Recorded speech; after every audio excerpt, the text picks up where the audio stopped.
A friend of mine said something to me a long time ago and it stayed with me. They said, don't fool yourself. Don't fool yourself. Who you are in the fire is who you really are.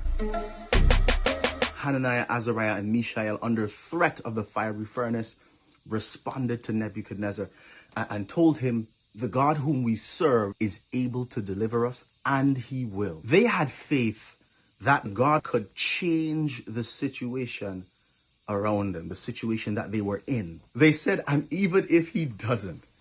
That's crazy. For a lot of us, that's an indictment against our faith to make a statement like that. But for them, it wasn't.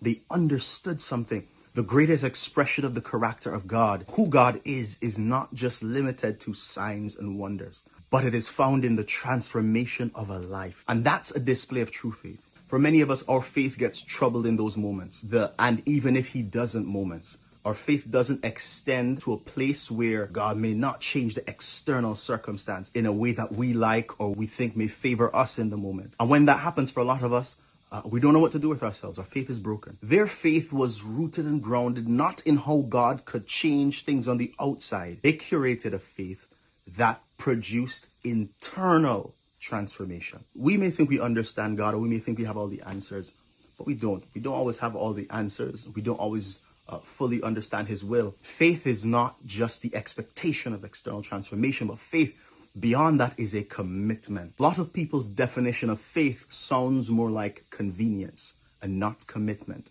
A lot of people serve God only when he comes through for them. We serve God only when things turn out the way we want it to. But resolute in the heart of these three young men was the fact that whether he saves us from this furnace or not, he's still God and we'll still worship him. For them, it wasn't an act of convenience, but it was an act of commitment, an act of dedication, an act of faithfulness.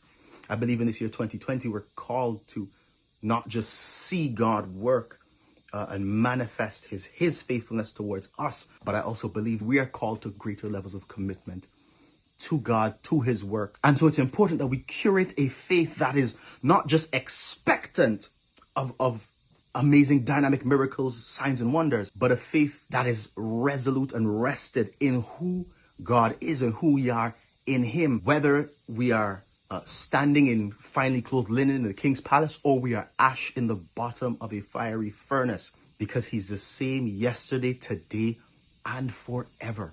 He changeth not. He does not change.